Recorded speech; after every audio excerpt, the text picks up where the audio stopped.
Hello and welcome to the Sky Sports F1 podcast sponsored by Dropbox. I'm Matt Baker, and to help me dissect, one of the most brilliant and chaotic weekends in Formula One in a very long time, Karun Chandhok and Bernie Collins. Welcome to both of you. Have you got your breath back, either of you? We were just discussing before you came on. Bernie, you feel great. Karun, you're shattered. Bernie, let's start on a positive. You're feeling sprightly and all good heading into this week. Yeah, I think Sunday was a long day, but we've got back. I sort of slept quite a lot on the way home, so I'm feeling all right, but let's see how the jet lag goes the rest of the week. But so far so good.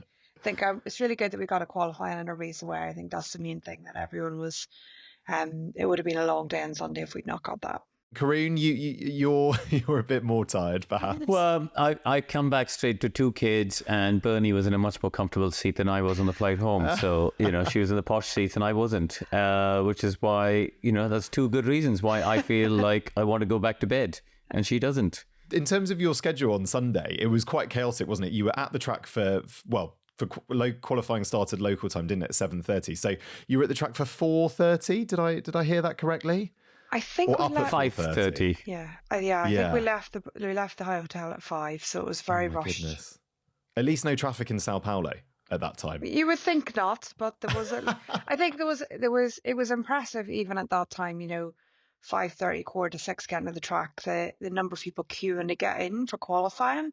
So that in itself had created, traffic that maybe doesn't exist at that time in the morning, but massive queues even at that time to get in before the gates had opened on Sunday morning. Oh, it's all glamorous, isn't it? It's all glamorous. I thought, look, before we perhaps get into the specifics of Max's race and how good that was, the first question I have for both of you actually is, how on earth did you stay on top of that weekend, and particularly on Sunday with so much going on? Karun, I'll perhaps start with you. You were co-commentating with Crofty. I think people at home would love to know how on earth you managed to maintain some semblance of order in the commentary box alongside Crofty and be able to articulately tell people at home what has gone on, because so much had happened. It was a really complicated day. I think having the qualifying in the morning was first of all, you have to say hats off to F1 and the FIA to make that happen, because if we think back to 2021 in Spa, we all criticized them because there were breaks in the weather that they didn't take advantage of, and we had a fairly shambolic 2-lap race. Whereas this time they thought, okay, we need to be flexible here. We need to look at where the gaps in the weather are and make sure we can run the sessions. So they did that. And actually very few people complained, honestly, about the new schedule. I know we had to wake up early, but I'd much rather do that and make sure we have a qualifying and a race. So it was brilliant.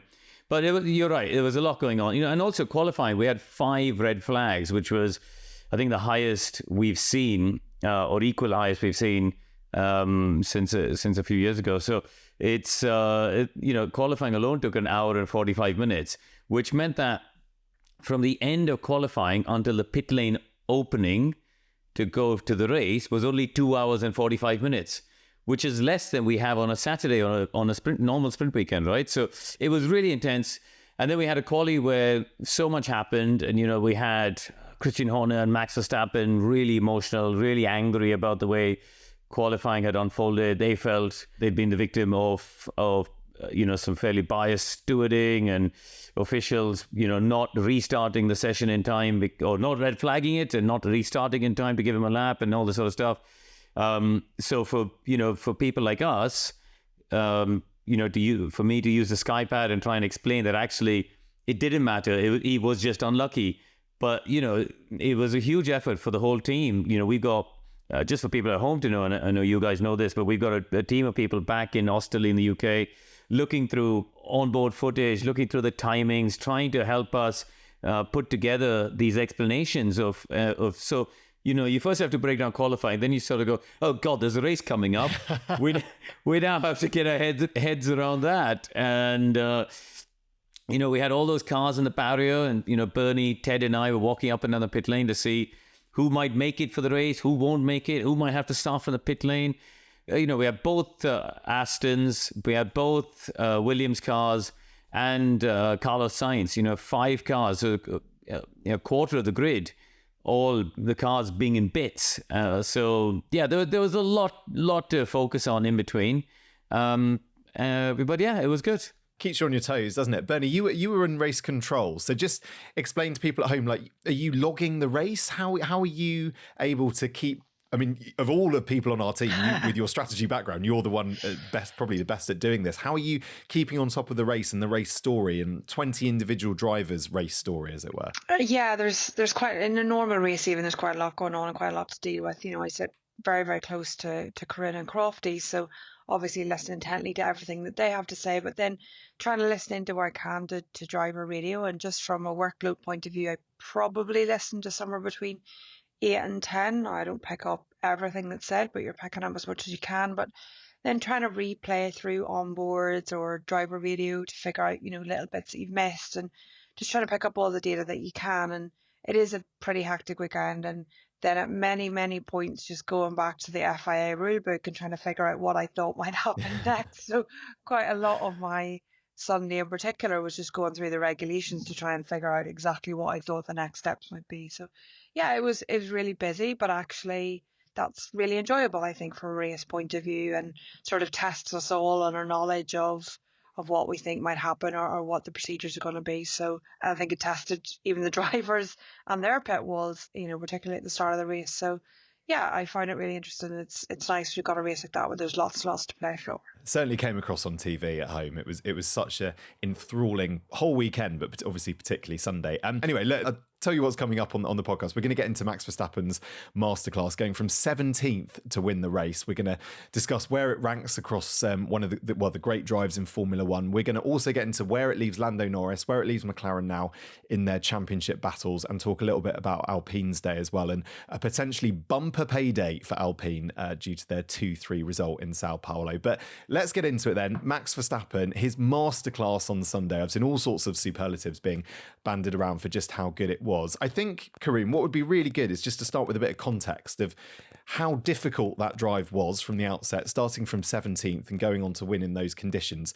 Tell people at home how impressive that is and how remarkable his drive was. Oh, it's hugely impressive, and I think when we get days like that and conditions like that, the visibility is a huge challenge when you're starting in the pack. You are literally on the first lap driving into a wall of spray.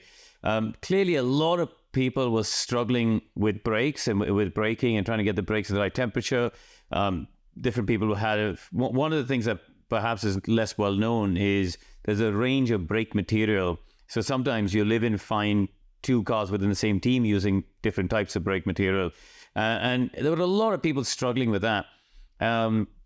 We saw the likes of Piastri, for example, very quick in the drive, very quick in the early parts of qualifying. They're just locking up in Q3 and in the race. So, but Max was the one who just seemed to find grip and confidence and just ability to make his way through the traffic, which nobody else could. We saw Lando stuck behind George, who, he felt he was quicker but couldn't get past. We saw Charles, we saw, Perez, for example, not being able to come past Lawson. We saw so many drivers just not able to come through the pack. And really, Max was the only one who could come through. But let's bear in mind, he started, was it 2 places behind Lewis Hamilton, right? And Lewis is also, as we know, a wet weather master. And on this day, it was only Verstappen who could just come through the pack. And for me, I thought he was really trying to make a statement, because once he got out in front, he didn't just hang around. It was very reminiscent of Senna at Donington 93 or Schumacher Spain 96, Lewis in Silverstone 2008, where they don't just want to win, but they want to put a marker down and say, we're going to destroy the opposition and show you how far ahead we can get. And he pulled 19 seconds on the pack after, obviously, we had the late safety cars and the red flags and things like that. He just absolutely disappeared off, and it was a real big statement he made. It really was. I was going to say as well, his fastest lap of 1:20.472 was more than a second quicker than any other driver. So again, just puts into context, doesn't it, how impressive it was. Bernie, if you had a driver like Max Verstappen in your team with that ability in those conditions, I mean, how much easier does that make that the possibility of doing something from 17th when you're deciding your strategy before the race, it must be unbelievable to know you have his power at your disposal. Yeah, and I think particularly in a race like this, particularly in a race where you know there's going to be a lot of incidents, a lot of safety cars, a lot of opportunities to make progress as well. I think, or when you close up the field, you bring it all back together, and that is more overtaking opportunities. And we've seen this before from Max at Brazil a few years ago in the wet. He does have this ability to find grip where others do not. And the wet is notoriously hard for overtaking offline because that part of the track is not as dry as the part of the track that you're currently on. And he makes that work. He makes that stick. And it is it's one less thing to worry about is the getting stuck in the traffic, getting stuck behind someone when you have someone of Max's ability that's able to come through the field. And like Karun highlighted, there were many, many others that were not able to progress. Even if you think at the end of the race, Russell against Gasly, as the track was drying in what should be on paper a much stronger car, but in those conditions, just not able to make it work. So, yeah, really impressive from Max, I think. And having a fast car, be that the combination of the car or the driver, will always make your strategic choices a little bit easier. It's the golden ticket, isn't it? Yeah, it is. For you guys on the pit wall.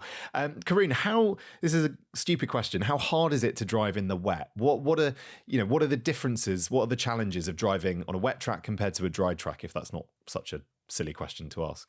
No, it's a question often people do ask after a race like this. It's, to be honest, it's an amplification of what you find on the road, right? You've just fundamentally got less grip.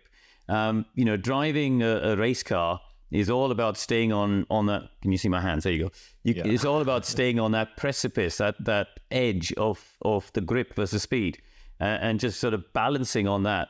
Now, obviously, when you've got less grip because there's water on the track, yes, you've got less speed, but that knife edge gets even smaller. It's even harder to balance on there.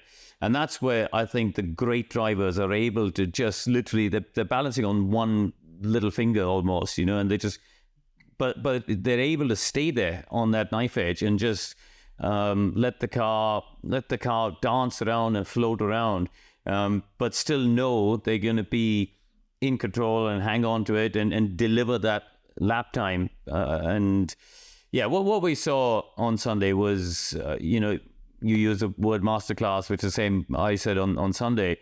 And, it's you can't understate how difficult it is, I think, to do, the fact that we saw so many drivers going off and so many good drivers going off throughout the day. We saw people like Alonso ending up in the barrier in qualifying. You saw so many good drivers struggling to hang on to it and stay on track.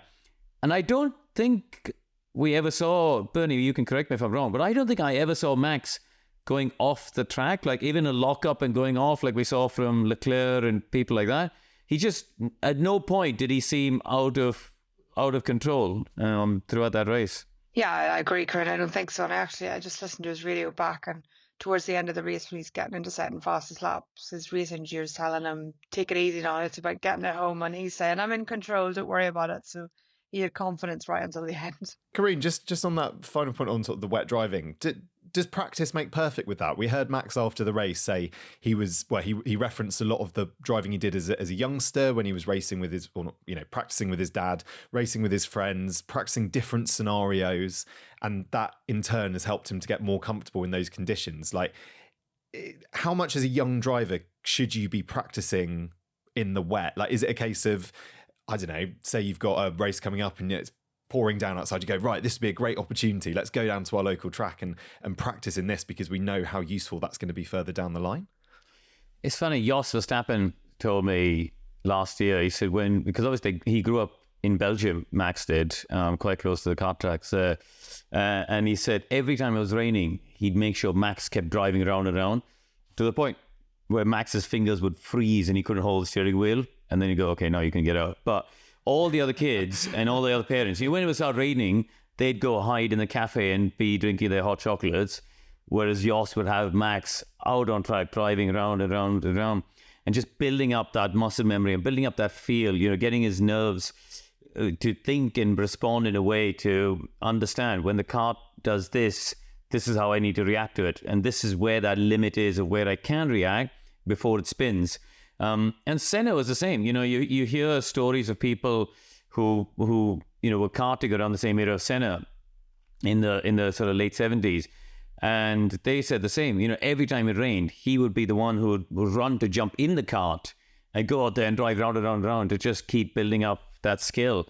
And it is remarkable, right? To have that mental strength as a kid to want to keep driving around. I mean, we've all been to Spa on a cold, miserable, rainy day and thought, I really don't want to be standing outside and getting soaked. But that's what Max did. And that's what, Senna did. And that's what made them great. And then, Bernie, from a sort of team perspective, that's obviously on the driver element. But then how all the teams have been preparing for a wet race like that? Do they practice like pit stops in the wet, for example? There must be all the elements of a wet race that you don't want to catch you out. And I guess, you do have to make sure you're on top of it as a team. We practice in all conditions. We don't specifically practice pit stops, let's say, on the wet. But I think apart from the driver stopping on the marks, the pit stops don't necessarily change loads. But from a team side, the group that's on the pit wall, the group that's back in the relevant mission controls, they go through a lot of data, and the data that you look at changes significantly in the wet. You're much more looking at the radar, much more looking at changes in lap times to decide which tyres correct, these sorts of things. So we end up literally with a different set of roles. People do slightly different jobs in wet conditions or changeable conditions, particularly within the strategy group. So you just sort of have this slight switch of what you're looking at. Someone might be looking much more at competitors in the dry, and then in the wet starts to change to the lap times, or what we call the crossover, at which point you should fit a wet or an intermediate tyre. So we're quite well set up, and some of that's through historic. We might replay wet races if we know we're going into a likely wet weekend, make sure that everything's sort of aligned in that. But yeah, it's mainly that our tools and what specific people are looking at will alter a little bit in those wet conditions. Before we continue the podcast, a quick word from our sponsors, Dropbox, because we all know that victories in F1 can be won or lost by the finest of margins, and it's the reason that data plays such a crucial role in a team's success. In fact, over a race weekend, 1.5 terabytes of data is collected per team. That's a lot of data.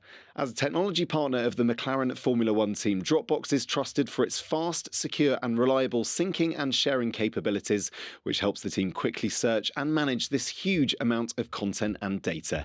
If you would like to find out more, you can get an exclusive behind-the-scenes look at how Dropbox fuels the McLaren Formula One team's speed and performance by visiting dropbox.com/McLaren F1. And of course, a big thank you to Dropbox for sponsoring this podcast. Now, I've put this little section here as to discuss kind of where this sits in the pantheon, as it were, of great wet drives in Formula One. Who are the best wet weather drivers? Which are the best wet weather drives of all time in Formula One? Have you got a strong feeling on where or on where Sunday sits in comparison to those? Oh, is one of those things which we can make a whole other podcast on. Yeah, so that's why I'm hesitant to ask. I don't know. Look, I think it's up there. I think it is absolutely up there. I'm thinking, I mentioned 2 or 3 before, didn't I? Lewis in Silverstone, Schumacher, Spain, 96, and Senna Doink, 93. I think Jackie Stewart to the Nürburgring, I want to say 68 is the other one that often comes to mind, where I think he won by over 4 minutes or something. Obviously a much bigger track. So yeah, but it is got to be. It is absolutely up there with some of these, with all the ones I've just mentioned, I think. So, which one is the greatest? We'll sit and have a debate, but I think it's right up there. Yeah, Bernie, have you got a strong view on it? Well, my historical knowledge is pretty terrible, as most people will tell you. So, I'm pretty happy to take Karun's answer. I think the only thing that it stands out a little bit from this weekend, and maybe I'll come on to it, but obviously the red flag helped Max in this eventuality. And I actually would have liked to seen it without that, because I think he still would have won without that red flag.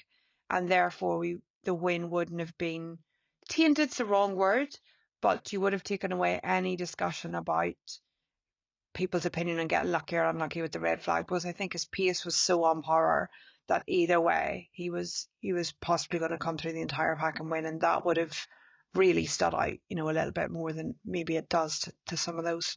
I think Bernie, he that's why I think he pulled away to make that point that, because I imagine, and as has been the case, there's loads of people have said, well, the red flag helped him get ahead of George and Lando. But I think he wanted to win by such a big margin to prove that he could have done a pit stop even without the ref. And actually, funny enough, you look at the gap at the end, it was 23 seconds to George, which is basically a pit stop. A pit stop, isn't it? Yeah. So yeah, I think it was very much about trying to prove that point.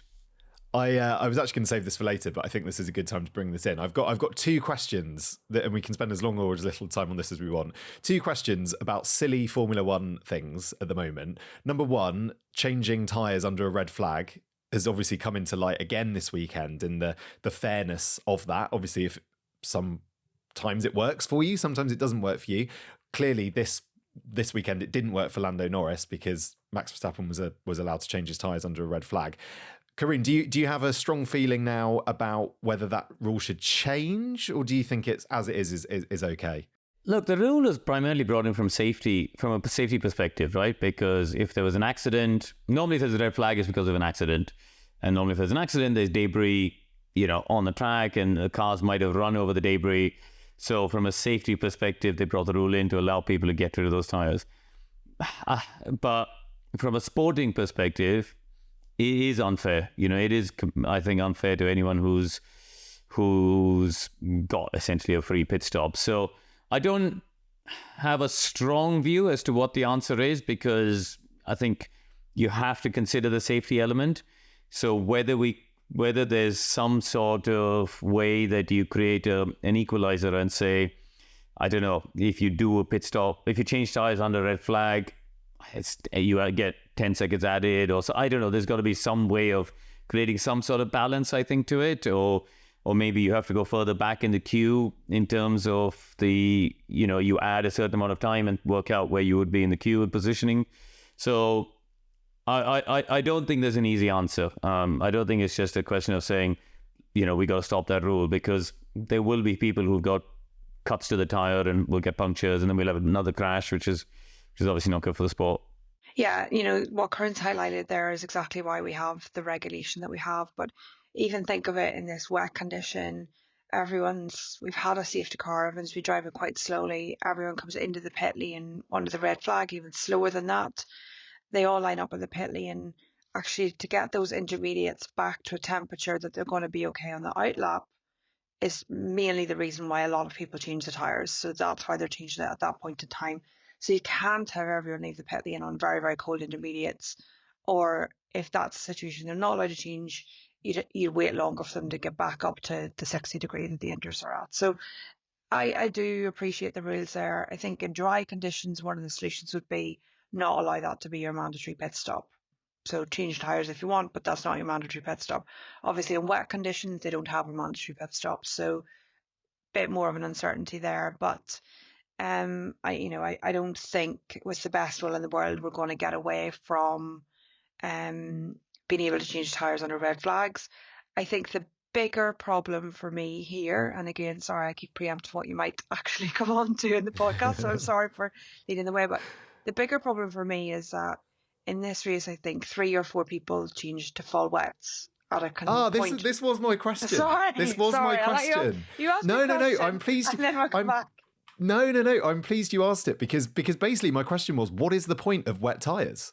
Well, so this is my gripe, and this is my current, frustration with what happened on Sunday. And it's happened many times in the past, but we get to a point where drivers are on track complaining about track condition. Some drivers have stopped to fit a new intermediate because the current intermediate's too worn for the condition. Some drivers have stopped for a full wet. That's their freedom of choice to choose which tyres they want.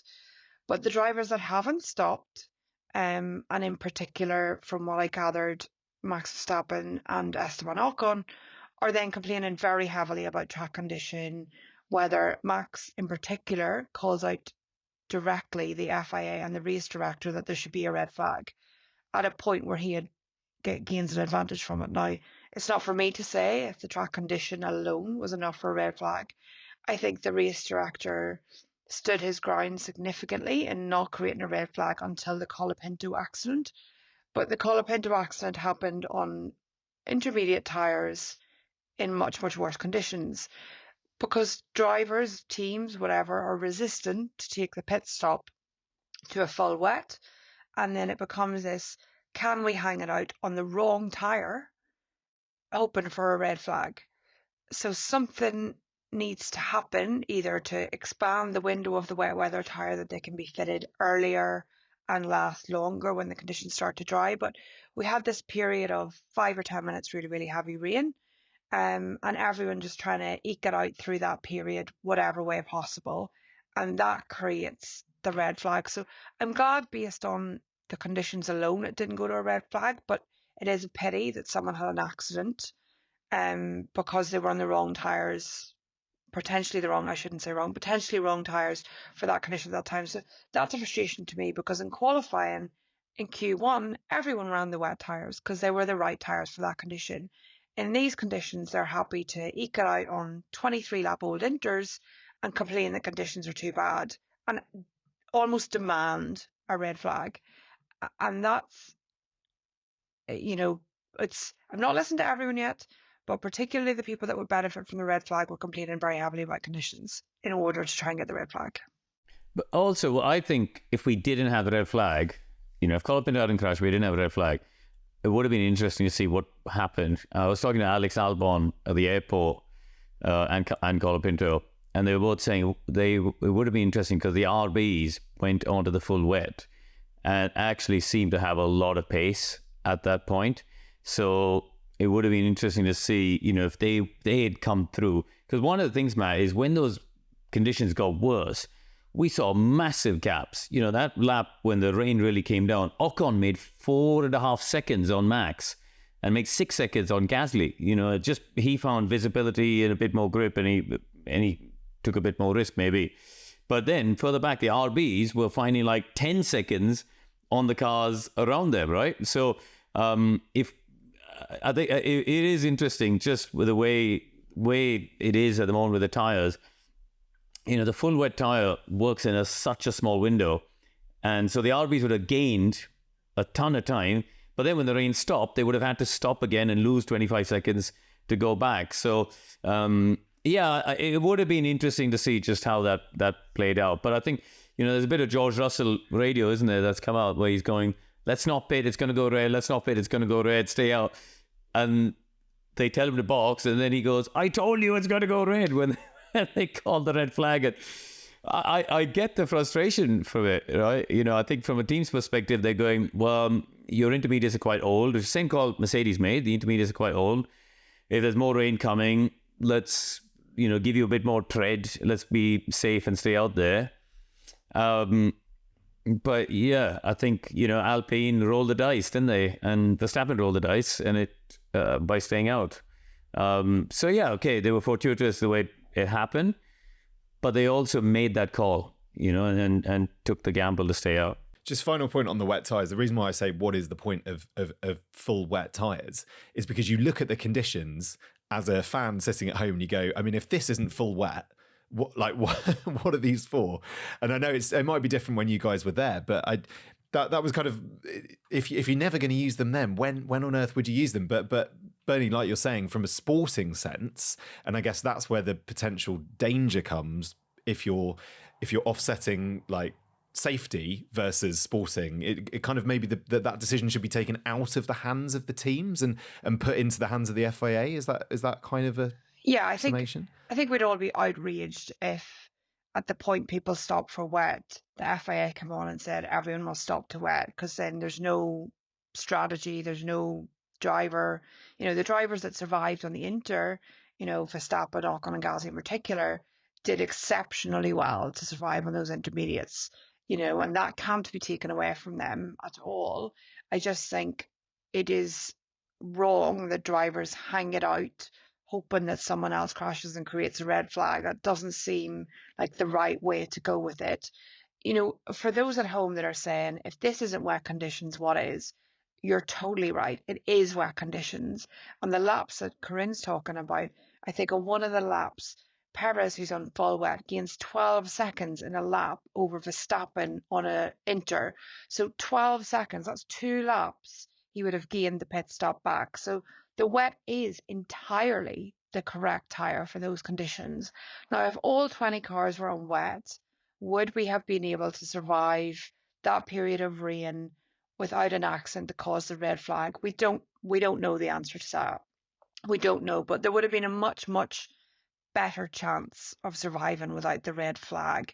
So it hopefully it comes up in the drivers' meeting, in the FIA review of what happened, because we don't want to be avoided. We want to be avoiding these accidents as much as we possibly can. We've done a lot in F1 over the years to improve safety, and it's frustrating to see that willed away by people trying to avoid another 23-second or 24-second pit stop.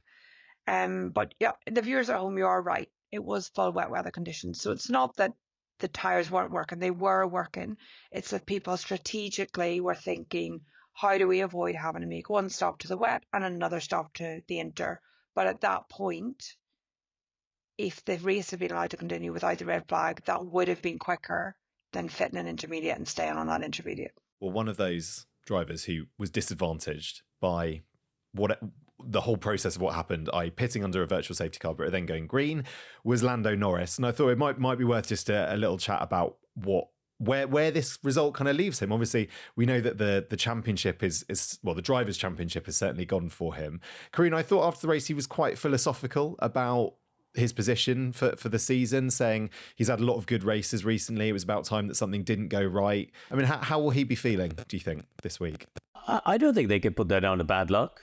Honestly, on the Sunday, okay, the safety car, the red flag, we've already talked about. But if he had the same pace as Verstappen, he would have passed the Alpines and passed George. And frankly, if he had the same pace as Verstappen, he would have passed George in the first stint, after losing the start.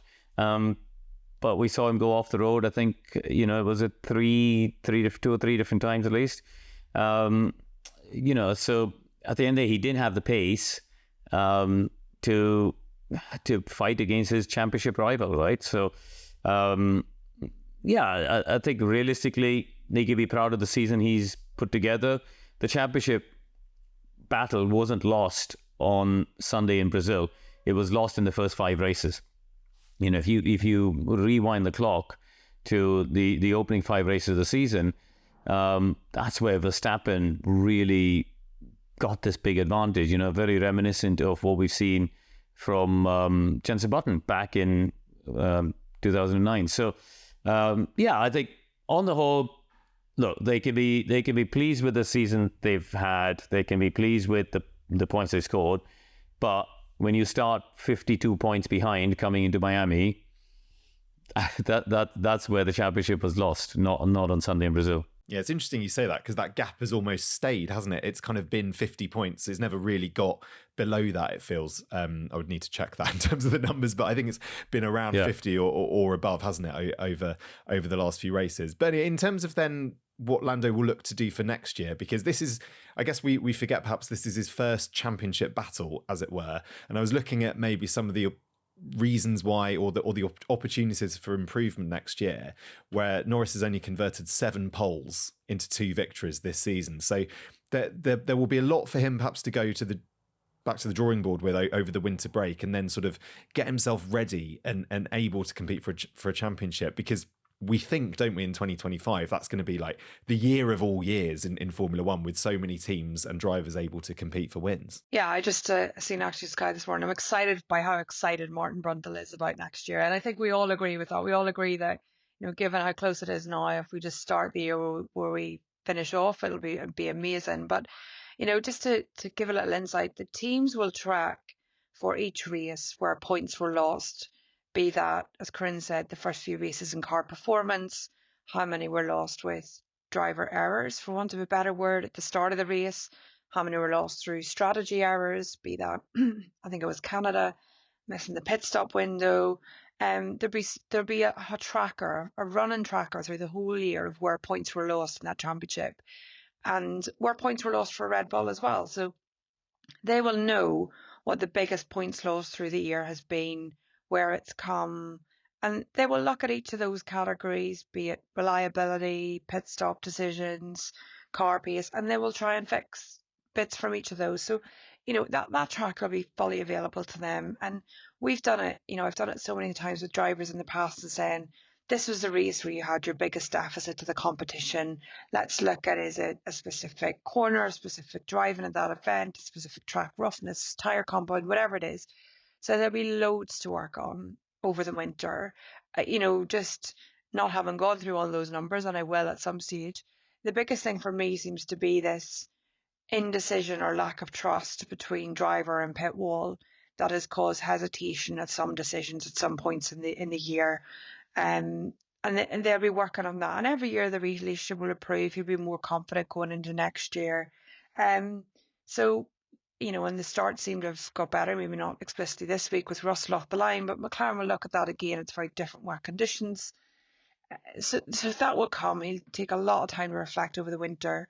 The more interesting question, again, I preempt what may come up next in the podcast, is, the next 3 races, if we're saying the Drivers' Championship is done, it's not mathematically, but I understand it's almost very, most certainly there. Piastri now has a chance to say, I don't want to be number 2 driver race 1 next year. So there'll be no more of this, give up your position in the sprint race, give up your position in the main race. So I'm quite excited to see how that progresses in the next 3. You're right, Bernie. I was going to talk a little bit about that. No, it teases it up perfectly, because I'd like to get Karun's thoughts on, as Lando Norris looks ahead to next year. Obviously, this year we've had Oscar Piastri in his 2nd year in Formula One, but he's going to be 3 years in to that McLaren team. He's also going to have to beat his teammate as well as the rest of the field next year. It's going to be a tough battle in 2025 for Lando Norris. So he's got to prepare, hasn't he? And got to do it fast. Oh, yeah. But I mean, winning a Formula One championship should never be easy and will never be easy. I think Oscar's come on leaps and bounds in terms especially of his race pace compared to the previous year. But Lando has still had the upper hand. When you look at weekends like Austin, Oscar was sort of 2-3 tenths behind. He's still seeing the odd error, like we saw in qualifying in Mexico, we saw in the qualifying in Brazil in Q3. But all of that, I think, will get ironed out as we go into the 3rd year and he's got a bit more experience. You're absolutely right. I think that there's going to be a lot of challenge from within. I'm trying to be careful not to big up 2025, because although I'm, at my core, agreeing with everyone that all the signs are that it's pointing in the right direction, I'm trying to, manage all of our expectations and then just be pleasantly surprised when we get to Melbourne and we have, 10 different cars in the top 10 or something. So don't be like that, Karun. Just be excited for the next. I'm waiting. I'm waiting till I get to Melbourne, Bernie. Waiting till I get to Melbourne. It will be like the reverse of this year, where I think we all sort of actually were a bit fearful, weren't we, that it was going to be another very, very one-sided championship battle, and actually this year it ended up being the complete opposite. So maybe we'll get our payback next year, but not in the way that we want. Who knows? Yeah, but I'll tell you what I am excited about is to see if Lewis Hamilton rediscovers his mojo a bit when he goes to Ferrari, because Ferrari do seem to be in a better place than Mercedes at the moment. Recent run of form, you'd have to say that. Rewinding the clock to around the summer break, you would say probably not, because Mercedes just before the summer break looked like they were the ones on the up there with those 3 wins in a row. But in recent run, it looks like Ferrari have found the upper hand.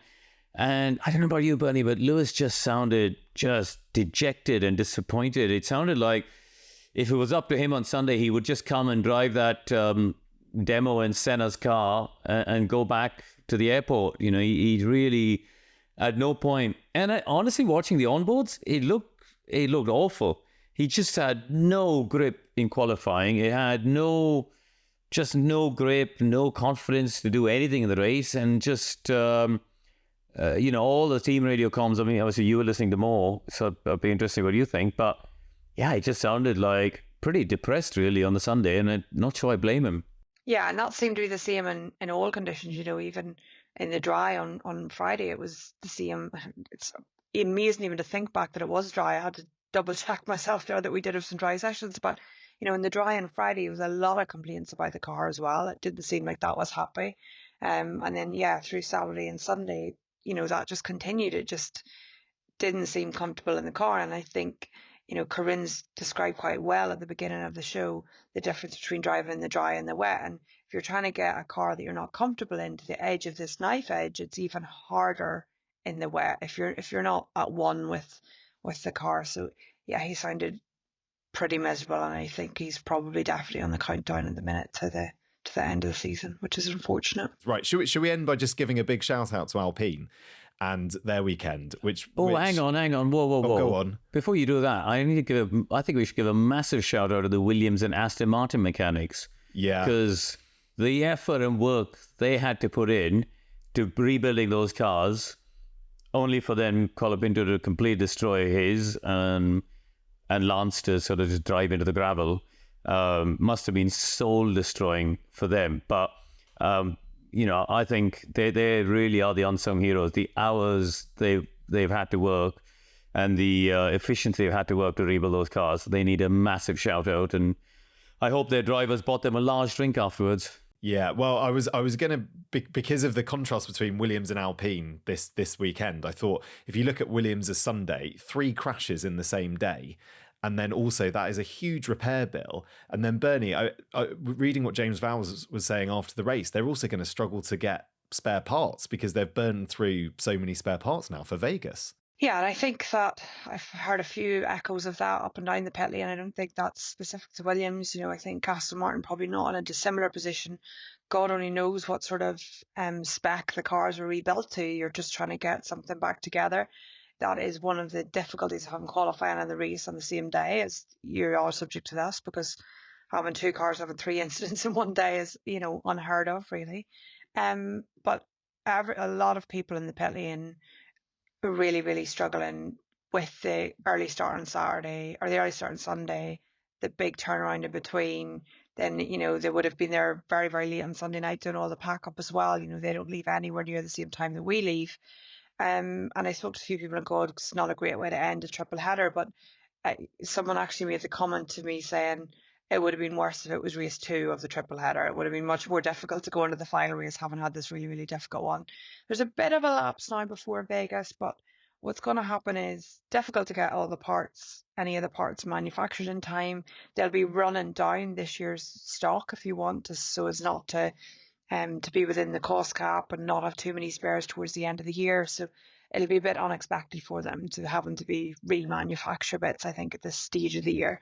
So yeah, it's going to be really, really difficult for particularly those teams that lost parts, but I think quite a few with the damage that was caused at various points. And Vegas, not an easy one to survive either. Well, I tell you, I flew back on the flight with a lot of the Williams team.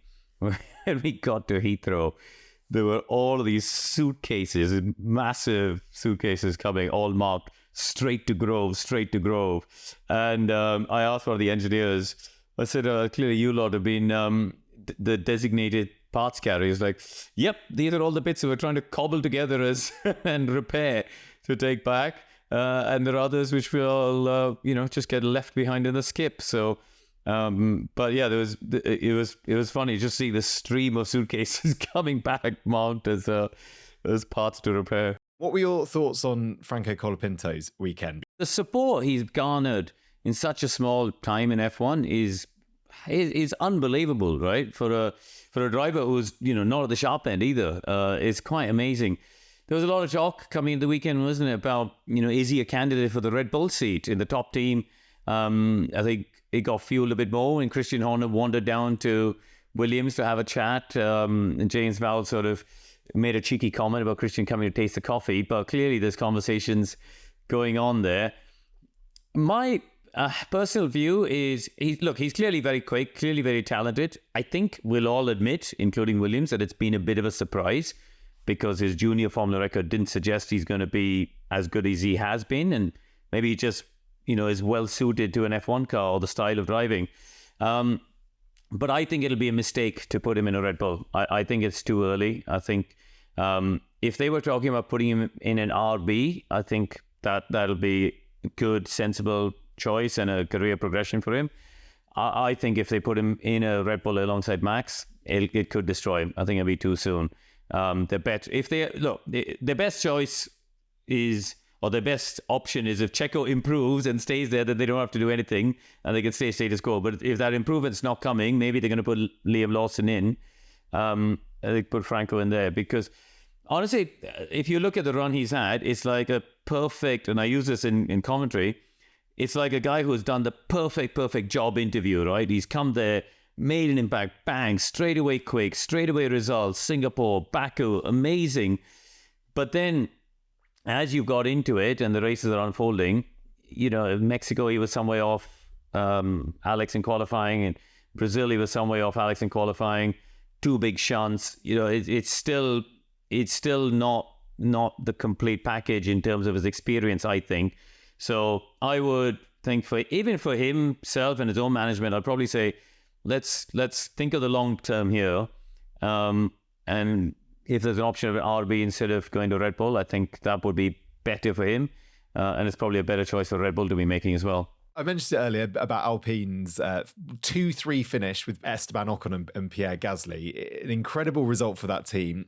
To contrast it with Williams, it's obviously leapfrogged them ahead of Williams now, and potentially it's going to be a big payday. We were talking before we started recording about the amount of money. Karun, do you just want to explain that we don't know how much money it's necessarily going to end up being, but it's going to be whatever it is, it's going to be a significant chunk of cash, isn't it, for the Alpine team come the end of the year? Yeah, essentially the money is divided up based on your finishing position in the Constructors' World Championship, and it's a percentage share of what is the profit from the Formula One circus on the whole, from TV rights and income from rights fees, etc., and minus expenses, obviously. So that number is, it's a bit of a guesstimate. Point A, point B, it's not actually publicly known at this stage. So, but in general, the forecast at the moment seems to be that each position, because based on the sort of previous year's payments, if you like, each position in the constructors is worth somewhere between $13 to $15 million. So if you want to be a sensationalist, we can say it's going to be worth, that position was 45 million, and otherwise you can go the lower end and say, it was sub 40, but it's a decent chunk of change. There's no doubt about that. But also, Bernie, just from a human perspective, the fact that Esteban Ocon is leaving the team to go to Haas at the end of the year, we know that Esteban and Pierre have had a storied history, to put it in their own words, but to see them pulling that off for the team together, to give hope to, I guess to a team that haven't had much to sing about, have they, this year, to give them that hope for all the hard work of that weekend. I mean, that must just be so rewarding to be in a team when that happens. Yeah, the entire team, you see so many of the mechanics in the paddock afterwards, they were just ecstatic, big smiles.